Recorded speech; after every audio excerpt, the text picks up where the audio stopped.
ರಂಜಾನ್ ಹಬ್ಬಕ್ಕೆ ಶುಭ ಕೋರಿದ್ದಾರೆ ನಟ ವಿನೋದ್ ರಾಜ್. ನೆಲಮಂಗಲದ ಬಳಿ ಇರುವಂತಹ ದರ್ಗಾಗಳಿಗೆ ಭೇಟಿ ಕೊಟ್ಟು ಈ ಸಂದರ್ಭದಲ್ಲಿ ಪರಸ್ಪರ ಅಲ್ಲಿರುವಂತಹ ಮುಸ್ಲಿಂ ಸಮುದಾಯದ ಜನರಿಗೆ ಶುಭಾಶಯ ಕೋರಿದ್ದಾರೆ. ನೆಲಮಂಗಲದ ದರ್ಗಾಗಳಿಗೆ ತೆರಳಿ ಹಣ್ಣು ಹಂಪಲು ವಿತರಣೆಯನ್ನು ಕೂಡ ಮಾಡಿದ್ದಾರೆ. ಹಿಂದೂ ಮುಸ್ಲಿಂ ಭಾವೈಕ್ಯತೆಗೆ ಸಾಕ್ಷಿಯಾಗಿದ್ದಾರೆ ಈ ಹಿರಿಯ ನಟ.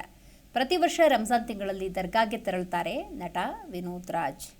ನಟ ವಿನೋದ್ ರಾಜ್ರಿಂದ ಮಾನವೀಯತೆಯ ಸಂದೇಶ ಕೂಡ ಬಂದಿರುವಂಥದ್ದು. ಪ್ರತಿ ವರ್ಷ ರಂಜಾನ್ ವೇಳೆ ತಾಯಿಯೊಂದಿಗೆ ರಂಜಾನನ್ನು ಆಚರಣೆ ಮಾಡ್ತಾ ಇದ್ರು. ತಾಯಿ ಲೀಲಾವತಿ ಇಲ್ಲದೆ ಈ ವರ್ಷ ಮುಸ್ಲಿಂ ಬಾಂಧವರಿಗೆ ಶುಭಾಶಯವನ್ನು ನಟ ವಿನೋದ್ ರಾಜ್ ತಿಳಿಸಿದ್ದಾರೆ.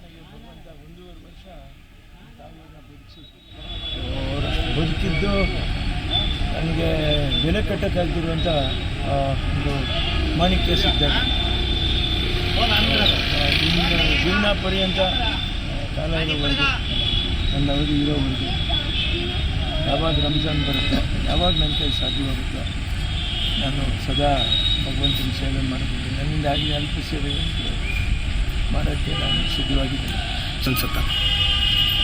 ಎಲ್ಲರೂ ನಾವು ಯಾವ ರಾಜಕಾರಣಕ್ಕೆ ಎಲ್ರಿಗೂ ಕಷ್ಟನೇ ದೊಡ್ಡ ವಿಷಯ ಈ ಜೀವನದಲ್ಲಿ.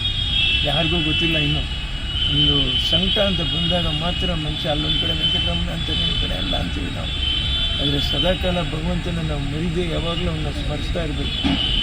ಅದು ಯಾವುದೇ ಜಾತಿ ಆಗಲಿ ಏನೇ ಆಗಲಿ ಎಲ್ಲರೂ ನಾವು ಕುಡಿಯುವಂಥದ್ದು ನೀರು. ಅವರು ಅದೇ ನೀರನ್ನ ಹುಡುಕೊಂಡು ಹೋಗ್ತಾರೆ. ಜಿ ಕನ್ನಡ ನ್ಯೂಸ್ ಈಗ ನಿಮ್ಮ ಮನೆಯಲ್ಲೇ ನೋಡಿ. ಎಲ್ಲ ಕೇಬಲ್ಗಳಲ್ಲಿ ಈಗ ಲಭ್ಯ.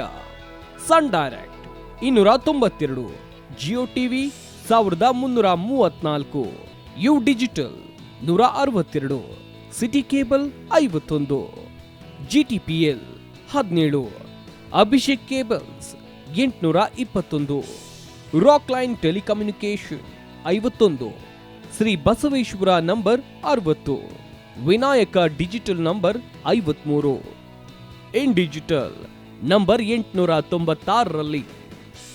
ನಿಮ್ಮಿಸ್ತದ ಜಿ ಕನ್ನಡ ನ್ಯೂಸ್ ನೋಡಿ ಆನಂದಿಸಿ.